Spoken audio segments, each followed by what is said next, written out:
Good morning, students. This is the 9th session of Principle of Inheritance and Variation, जिसमें हम mutation के बारे में पढ़ेंगे।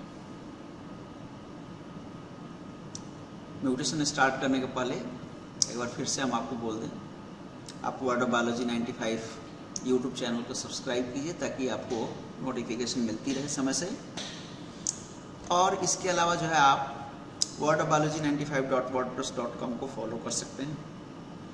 आप विजिट कर सकते हैं मेरे फेसबुक पेज www.facebook.com/rajiv-ranjan1571978। इस पेज का नाम भी वर्ड ऑफ बायोलॉजी 95 है, जिस पे आपको डिफरेंट बायोलॉजिकल फिनोमिनन से रिलेटेड डिफरेंट वीडियोस मिलेंगे, जिससे कि आप बायोलॉजिकल फिनोमिनन को और बायोलॉजिकल इवेंट्स को आसानी से समझ सकते हैं। तो चलते हैं, स्टार्ट करते हैं वर्ड ऑफ बायोलॉजी 95 की तरफ से। Mutation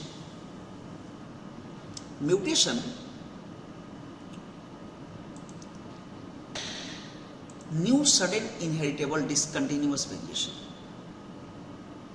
The term is sudden inheritable discontinuous variation, which appear in the organisms due to permanent change in their genotypes. Organisms के बॉडी में अचानक से होने वाला जीनोटाइपिक चेंज जो कि परमानेंट होता है और इनहेरिट हो सकता है नए जनरेशन में, नेक्स्ट जनरेशन में, उसे हम म्यूटेशन कहते हैं। म्यूटेशन है क्या? म्यूटेशन कह रहा है कि change in the nucleotide sequence of DNA.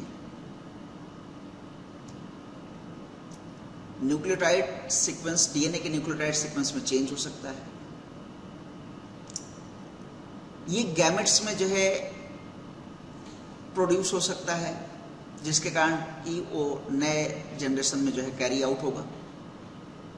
कभी कभी ये सोमैटिक सेल्स में भी जो है हो सकता है, बट सोमैटिक सेल्स में अगर म्यूटेशन होता है तो that can not be inherited to the next generation. क्या म्यूटेशन हेल्पफुल है या हार्मफुल है? म्यूटेशन जो है रेगुलरली होता रहता है, ऑर्गेनिजम्स में म्यूटेशंस रेगुलरली होते रहते हैं। मैक्सिमम म्यूटेशंस जो होते हैं वो ऑलमोस्ट न्यूट्रल होते हैं। उनका हमारे लाइफ स्टाइल पे, लाइफ से रिलेटेड जो डिफरेंट एक्सप्रेशंस हैं हमारे बॉडी के, उन पे कोई खास इफेक्ट नहीं आता। बट बहुत सारे ऐसे भी म्यूटेशंस होते हैं जो हार्मफुल और यूजफुल जो है हो सकते हैं। केमिकल कंपाउंड्स और ultraviolet rays, these are the two major reasons जो कि जो है रेडिएशन के थ्रू या केमिकल्स के थ्रू म्यूटेशंस को कॉज कर सकते हैं। बहुत सारे ऐसे भी म्यूटेशंस होते हैं जिनको रिपेयर कर लेता है हमारा बॉडी अपने एंजाइम्स के थ्रू। Some type of skin cancer और leukaemia result from the somatic mutations. Somatic mutation पीछे अभी हमने देखा कि ऐसा म्यूटेशन जिसमें वो इनहेरिट नहीं होता नेक्स्ट जनरेशन में, लेकिन जो है जिस पर्टिकुलर जनरेशन में जिस इंडिविजुअल के बॉडी में सोमैटिक म्यूटेशन हुआ, उसके कारण से सर्टेन टाइप्स ऑफ कैंसर हो सकते हैं, स्किन कैंसर या leukaemia, that is blood cancer हो सकता है। कभी कभी जो है म्यूटेशन जो है बेनिफिशियल होता है, ऑर्गेनिज्म के सर्वाइवल कैपेसिटी को इंप्रूव कर देता है। Types of mutation. There are three major categories of mutation. First, genomatic mutation. Second, chromosomal mutation. And third, gene mutation. कभी कभी जीनोमैटिक म्यूटेशन और क्रोमोसोमल म्यूटेशन को एक साथ ही पढ़ा जाता है, but these all three are the different things. Chromosomal mutation is also called as chromosomal aberration. Genomatic mutation क्या है? Change in the number of chromosomes, यानी ऑर्गेनिज्म के सेल में जो नंबर ऑफ क्रोमोसोम्स है वो अगर चेंज होता है, जैसे we are having 46 chromosomes, 23 pairs, तो अगर ये 46 से 47 हो जाए, 45 हो जाए, या 23 पेयर है तो 24 पेयर हो जाए, ठीक है, या अगर डिप्लॉयड है ऑर्गेनिज्म तो ट्रिप्लॉयड हो जाए, टेट्राप्लॉयड हो जाए, यानी सेट ऑफ जीनोम चेंज हो जाए, तो इस तरह के जो है म्यूटेशन को हम जीनोमैटिक म्यूटेशन कहते हैं। क्रोमोसोमल म्यूटेशन, जब क्रोमोसोम के अंदर जो जीन्स हैं उन जीन्स का नंबर या अरेंजमेंट में अगर कोई चेंज आता है तो हम उसे क्रोमोसोमल म्यूटेशन कहते हैं। और व्हाट इज जीन म्यूटेशन? जब किसी क्रोमोसोम के अंदर कोई पर्टिकुलर जीन है और उस पर्टिकुलर जीन के फॉर्म यानी स्ट्रक्चर और उसके एक्सप्रेशन में कोई चेंज आता है तो उसे हम जीन म्यूटेशन कहते हैं। तो these are the different 3 types of mutation: genomatic mutation, chromosomal mutation और chromosomal aberration, and gene mutation. Sometimes genomatic mutation and chromosomal mutation are kept together under the chromosomal mutation. Genomatic mutation. Genomatic mutation दो तरह के होते हैं, पॉलीप्लाइडी and एन्यूप्लाइडी. These are the two most common processes, most common events.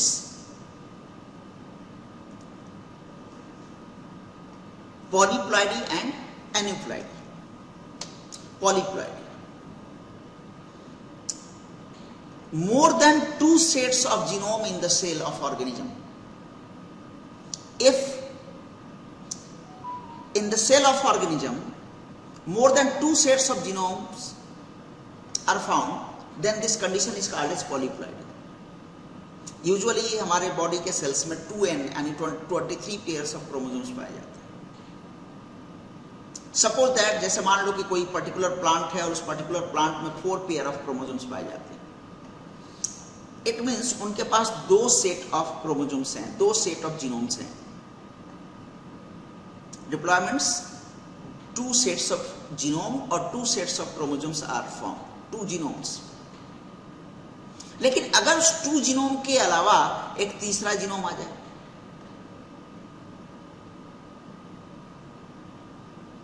तो उसे हम बोलते हैं पॉलीप्लॉइडी.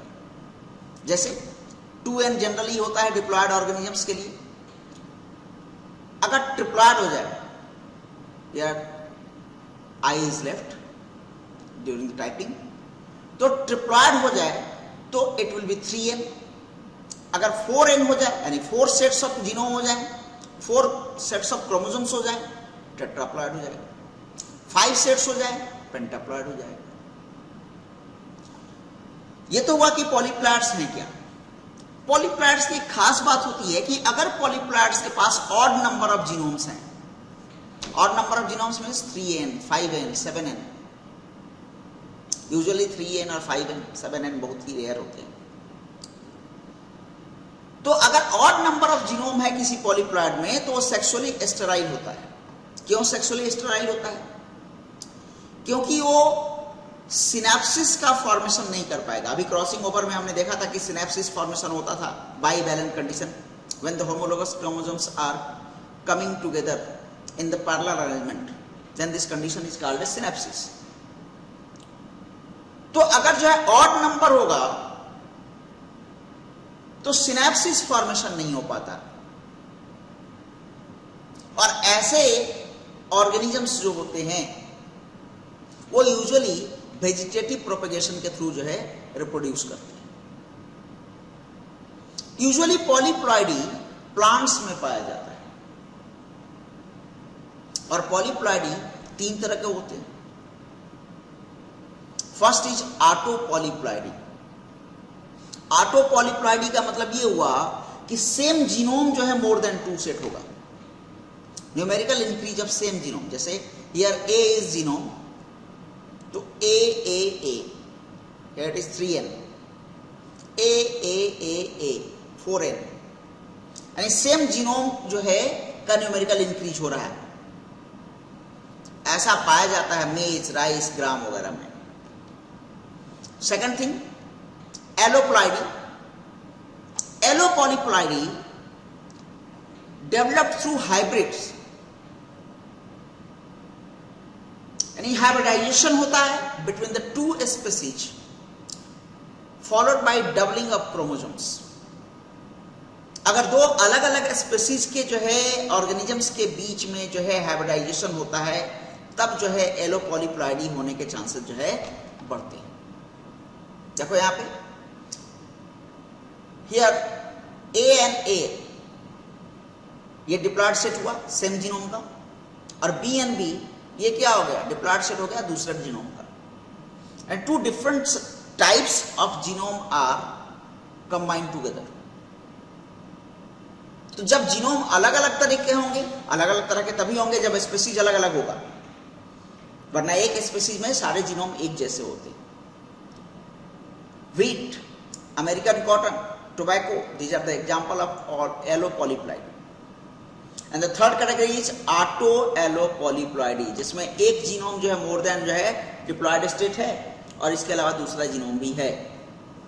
जैसे देखो यहां पे AAAABB, first set, second set and third set. The third set is heterotype, so allo, and first and second sets are similar, so auto. So auto allo polyploidy Helianthus में होता है। तो these are the different kinds or different types of polyploidy. Then aneuploidy. Aneuploidy, change in number of chromosomes in a genome. किसी genome में number of chromosomes में change हो जाए, चाहे वो increase in number of chromosome हो, चाहे वो decrease in number of chromosome. अगर increase in number of chromosome हो तो उसे हम हाइपरपॉलीप्लाइडी कहेंगे, सॉरी हाइपरप्लाइडी कहेंगे, और अगर डिक्रीज इन नंबर हो तो उसे हम हाइपोप्लाइडी कहेंगे। तो एन्यूप्लाइडी दो तरह के हो सकते हैं, हाइपरप्लाइडी जिसमें नंबर ऑफ क्रोमोसोम्स इंक्रीज कर रहे हैं, और हाइपोप्लाइडी जिसमें नंबर ऑफ क्रोमोसोम्स डिक्रीज कर रहे हैं। ऐसा क्यों होता है? ऐसा होता है नॉन डिसजंक्शन के कारण। एन्यूप्लाइडी is done due to the non-disjunction of chromosomes during the meiosis or during the gamete formation. Look here, the disjunction, non-disjunction. meiosis के मेटाफेज स्टेज में यहां ये जो है होमोलोगस क्रोमोसोम्स एक साथ आए हुए हैं। Look here. ये नॉर्मल कंडीशन है, और ये दोनों जो है नॉन डिसजंक्शन के कंडीशन से। नॉन डिसजंक्शन दो कंडीशन में हो सकते हैं, एक मियोसिस फर्स्ट फेज में हो सकता है और दूसरा मियोसिस सेकंड फेज में हो सकता है। देखो नॉर्मली जब नॉर्मल जो है सेग्रीगेशन होता है मियोसिस के दौरान क्रोमोसोम्स का, तो ये दो जो पेयर में होमोलोगस क्रोमोसोम्स हैं ये एक दूसरे से अलग हो जा रहे हैं फर्स्ट मियोटिक डिवीजन के दौरान, और then after second meiotic division हो रहा है जिसमें फर्दर एक एक क्रोमोसोम्स जो है फाइनली बनेंगे। लेकिन जरा यहां देखो नॉन डिसजंक्शन में होमोलोगस पेयर हैं, इन्हें जो है मियोसिस के मेटाफेज फर्स्ट के दौरान इन दोनों को एक दूसरे से अलग होना चाहिए था मेटाफेज से एनाफेज के दौरान, लेकिन ये दोनों को दोनों एक ही जगह रह गए, दूसरे सेल में नहीं गए। इट मीन्स इनका डिसजंक्शन होना चाहिए था ऐसे, लेकिन डिसजंक्शन हुआ नहीं, ये दोनों एक जगह ही रह गए, सो it is called non disjunction. अब इससे क्या हुआ, ये जो गैमेट्स बने इसमें नंबर ऑफ क्रोमोसोम्स जो है यहां पे 2 रह गया, यहां 2 रह गया, लेकिन इन दोनों में 0 हो गया। ये नॉन डिसजंक्शन जो है मियोसिस के फर्स्ट फेज में भी हो सकता है, फर्स्ट डिवीजन में भी हो सकता है, और मियोसिस सेकंड डिवीजन में भी हो सकता है। सेकंड डिवीजन के दौरान क्या होता है, चूंकि second division is almost equal to the mitosis, so second division में अगर सेकंड मियोटिक डिवीजन में नॉन डिसजंक्शन होता है तो क्रोमोसोम के क्रोमैटिड्स जो है एक दूसरे से सेपरेट नहीं होते। देखो यहां पर क्रोमोसोम के क्रोमैटिड्स एक दूसरे से सेपरेट हो रहे हैं यहां भी, लेकिन यहां पे क्या हो रहा है, क्रोमोसोम के जो दो क्रोमैटिड्स हैं वो दोनों यहीं एक साथ रह गए, यहां पे एक भी क्रोमैटिड नहीं आया, लेकिन यहां पे दोनों सेपरेट हुए। सो it is the non disjunction in meiosis 2 and it is the non disjunction in meiosis 1। तो मियोसिस के नॉन डिसजंक्शन के कारण एन्यूप्लॉइडी होता है, और एन्यूप्लॉइडी को हमने देखा कि दो तरह का हो सकता है, हाइपरप्लॉइडी एंड हाइपोप्लॉइडी। हाइपरप्लॉइडी में नंबर ऑफ क्रोमोसोम्स इंक्रीज करते हैं और हाइपोप्लॉइडी में नंबर ऑफ क्रोमोसोम्स डिक्रीज करते हैं। तो हाइपरप्लॉइडी क्या है? हाइपरप्लॉइडी ट्राइसोमिक, यहां पे क्या हो रहा है, हैप्लॉइड है ये एन, ये फ्यूज कर रहा है एक दूसरे हैप्लॉइड से, लेकिन इसके पास जो है नॉन डिसजंक्शन के कारण एक क्रोमोसोम जो है ज्यादा है, n+1। क्यों ज्यादा है? एक बार फिर से यहां देखो, यहां दोनों जगह पे सपोज दैट मान लो यहां पे 2 के जगह पे जो है 6 क्रोमोसोम्स होते, तो 6 क्रोमोसोम्स होते तो 3 यहां जाते, 3 यहां जाते। लेकिन अगर ऐसा हो जाता है तो 6 में से जो है 3 के जगह पे ये 4 हो जा रहा था और ये 2 हो जा रहा था।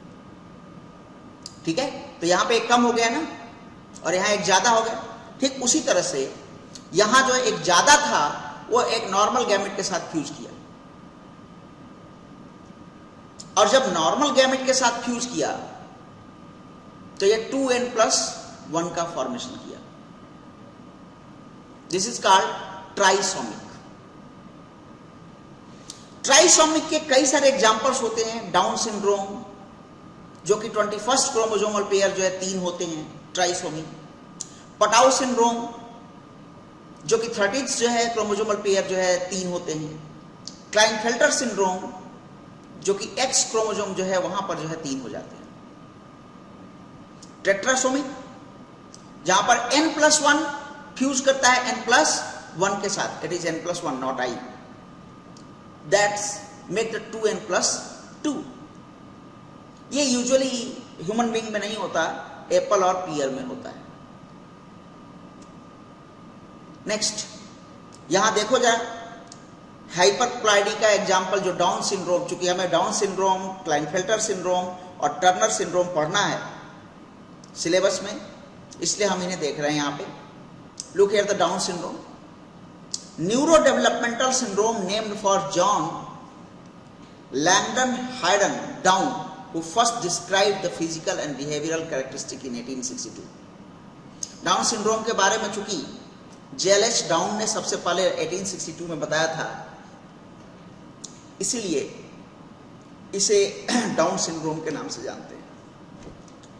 डाउन सिंड्रोम में होता क्या है, what are the characteristic feature of the Down syndrome? ये तो हमने देख लिया कि किस क्रोमोसोमल पेयर के साथ जो है 3 जो है क्रोमोसोम्स हो जाता है, ट्राइसोमी हो जाता है। लो मसल टोन, मसल्स में सिकुड़ने और फैलने की जो क्षमता होती है वो कम हो जाती है। स्किन रफ हो जाता है। हेड एंड फेशियल मालफॉर्मेशन, यानी नॉर्मल जो हेड और फेस का जो रेशियो होता है नॉर्मल इंसान में, उससे वो थोड़ा सा जो है अलग हो जाता है। फेस राउंड और स्मॉल होता है, टंग बाहर की तरफ निकलने लगता है।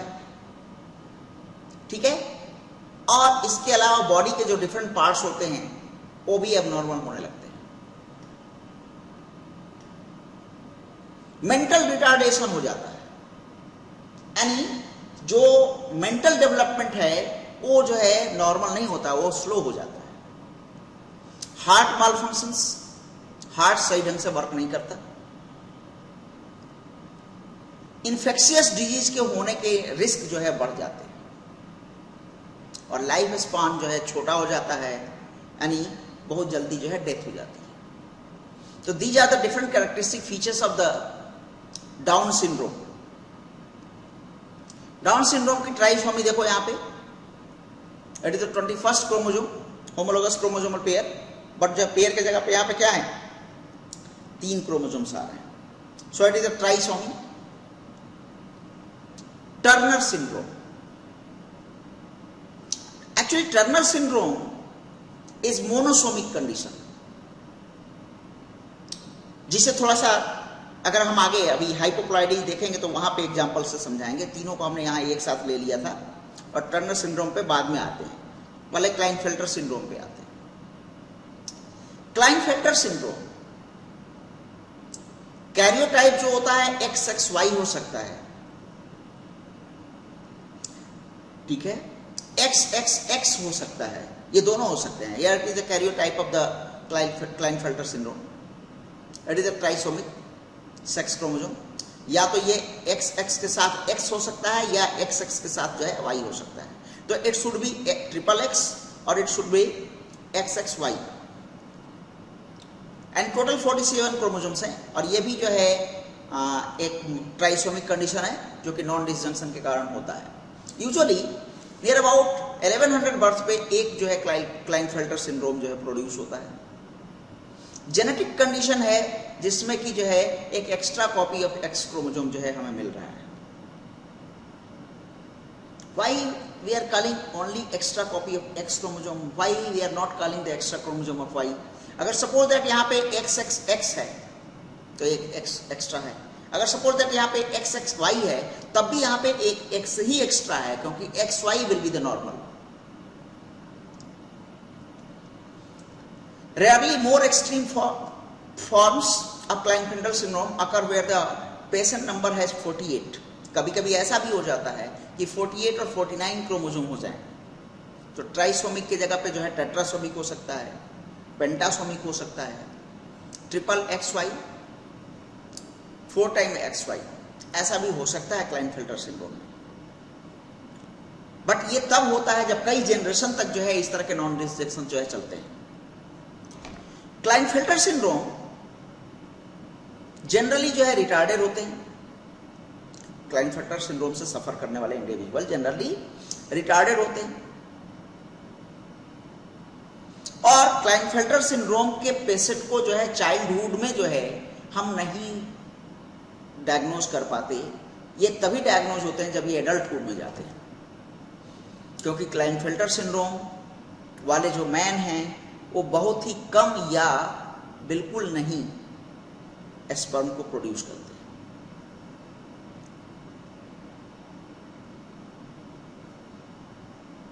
तो ये क्लाइनफेल्टर सिंड्रोम हुआ। नेक्स्ट हाइपोप्लॉइडी पे आते हैं। हाइपोप्लॉइडी में क्या हुआ? मोनोसोमिक। मोनोसोमिक का मतलब ये हुआ कि N is fused with N-1, so 2N-1. Turner syndrome is the basic example or most common example of the हाइपोप्लॉइडी। इसको टर्नर सिंड्रोम को पहले देख लेते हैं, उसके बाद दूसरे हाइपोप्लॉइडी को हम देखेंगे। This is the Turner syndrome. Karyotype जो है मोनोसोमिक हो गया, 45 क्रोमोसोम्स है, X0, that is X and Y। तो यहां पे क्या हो रहा है? X is 0, 23 chromosomes, 23rd chromosome जो है क्या है? X0, यानी एक ही क्रोमोसोम है X, only one X chromosome present. Generally 2500 जो है फिनोटाइपिक फीमेल पे एक जो है टर्नर सिंड्रोम से जो है सफर्ड पाई जाती है। डेवलपमेंटल डिले नहीं होता, लेकिन जो है सेक्सुअली स्टेराइल होने के चांसेस जो है ज्यादा हो जाते हैं उस पर्टिकुलर फीमेल में। बट हार्मोन थेरेपी के थ्रू जो है नॉर्मल ग्रोथ को जो है गेट किया जा सकता है, ऑब्टेन किया जा सकता है। तो हाइपोप्लॉइडी में दूसरा आता है नलीसोमिक, N-1 एंड N-1 दोनों अगर आपस में फ्यूज करते हैं then 2N-2 will be form. Usually they are not survive due to loss of one complete pair. 23 pairs हमारे बॉडी में है, अगर 2 उसमें से निकल गए तो 22 पेयर्स हो गए। तो चूंकि एक कंप्लीट पेयर जो है एब्सेंट हो जाता है, इसलिए यूजुअली ये सर्वाइव नहीं करते। एंड मिक्स्ड एन्यूप्लॉइडी, जैसे मान लो कि सपोज दैट 13th क्रोमोसोम पे एक एक्स्ट्रा हो गया और 14th क्रोमोसोम पे एक जो है एक कम हो गया, तो एक ट्राइसोमिक कंडीशन और एक मोनोसोमिक कंडीशन है। तो इस कंडीशन को हम बोलते हैं मिक्स्ड एन्यूप्लॉइडी। तो ये जो कुछ भी हमने पढ़ा ये जो था ये नंबर ऑफ क्रोमोसोम्स के चेंज होने का था, यानी जीनोमैटिक म्यूटेशंस के बारे में हमने पढ़ा। Next chromosomal mutation that is also called as chromosomal aberrations, जिसमें कि changing the structure of a chromosome, chromosome के स्ट्रक्चर में चेंज होता है, चाहे वो क्रोमोसोम का कोई पार्ट जो है मिस हो जाए, लॉस कर जाए या गेन कर जाए। क्रोमोसोमल म्यूटेशंस यूजुअली जो है 5 तरह के होते हैं: deletion, inversion, translocation, deficiency and duplication. देखते हैं deletion. Deletion due to breakage. किसका breakage? A piece of chromosome is lost. Look here in this diagram. Here, this part of chromosome gets disappeared from this. ठीक है, तो यहां चूंकि ये part of chromosome क्या हुआ, डिलीट हो गया इस क्रोमोसोम से, इसलिए ये क्या कहलाएगा? डिलीशन कहलाएगा। डिलीशन में जो पार्ट ऑफ क्रोमोसोम जो है लूज होता है, लॉस करता है, वो मिडिल से करता है, मिड साइड से करता है। Inversion,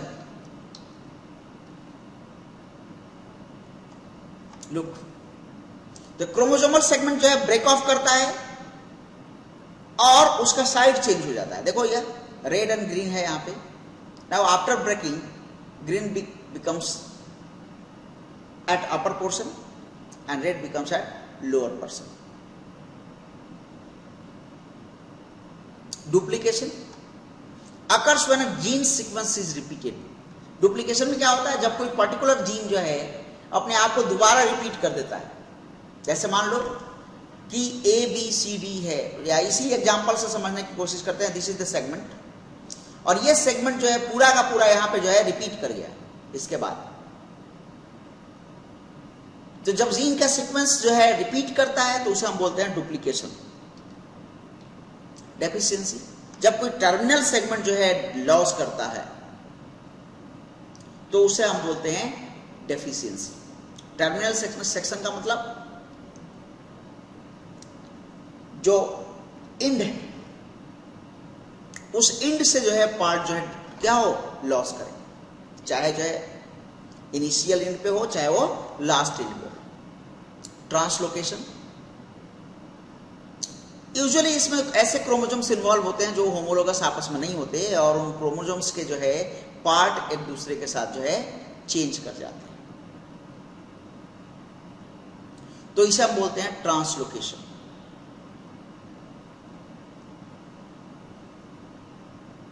chromosomal mutation, look here, फिर से देखो इसे, ध्यान से देखना।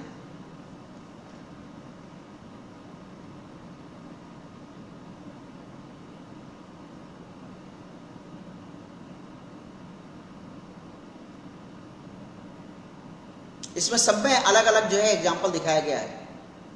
Deletion, inversion,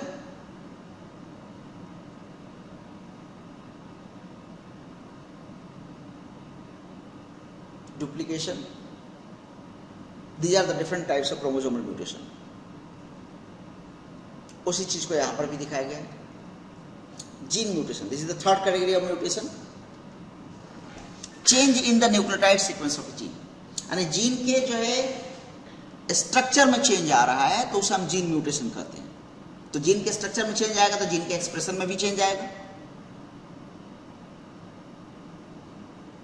usually single nucleotide में इन्वॉल्व होता है। ये कॉपी एरर के कारण हो सकता है, केमिकल्स के कारण हो सकता है, वायरसेस के कारण हो सकता है। और जीन म्यूटेशन कई तरह के होते हैं, उसमें से पहला है पॉइंट म्यूटेशन, दूसरा है सब्स्टिट्यूशन, तीसरा है इंसर्शन, चौथा है डिलीशंस और पांचवा है फ्रेम शिफ्ट। एक एक करके देखते हैं इसे। Point mutation, you know about the sickle cell anaemia, उसमें हमने बताया था कि sickle cell anaemia is also example of point mutation, जिसमें एक पर्टिकुलर पॉइंट पे न्यूक्लियोटाइड में जो है चेंज आता है। सिंगल न्यूक्लियोटाइड में अगर चेंज होता है तो उसे हम पॉइंट म्यूटेशन कहते हैं। ये पॉइंट म्यूटेशन या तो डिलीशन के कारण हो सकता है, यानी वो डिलीट हो जाए पर्टिकुलर न्यूक्लियोटाइड, या इंसर्शन के कारण हो सकता है, यानी कोई नया न्यूक्लियोटाइड आकर के इंसर्ट हो जाए, या सब्स्टिट्यूशन के कारण होता है, यानी वो एक न्यूक्लियोटाइड जो वहां से हट जाए उसके जगह पे दूसरा न्यूक्लियोटाइड आकर के ऐड हो जाए, जिसका पॉइंट म्यूटेशन।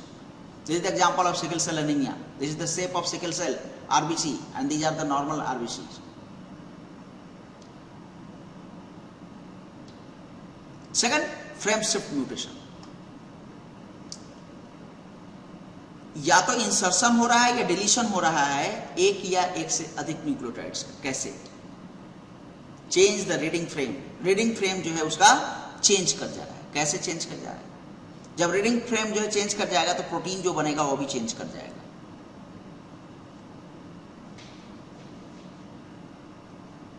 लुक हियर, ये जी जो है यहां से हट गया, तो ये तो जो है एक जो है जीनोम जेनेटिक कोड है ही, लेकिन हम जानते हैं कि जेनेटिक कोड जो होते हैं वो ट्रिपलेट के फॉर्म में होते हैं। तो यहां से जी जो है शिफ्ट करके यहां आ गया, यहां से सी शिफ्ट होकर के यहां आ जाएगा। ठीक है, तो चूंकि एक जो है न्यूक्लियोटाइड शिफ्ट होकर के जो है प्रीवियस न्यूक्लियोटाइड के पास आकर के न्यूक्लियोटाइड का फॉर्मेशन कर रहा है, so it is called as frame shift mutation.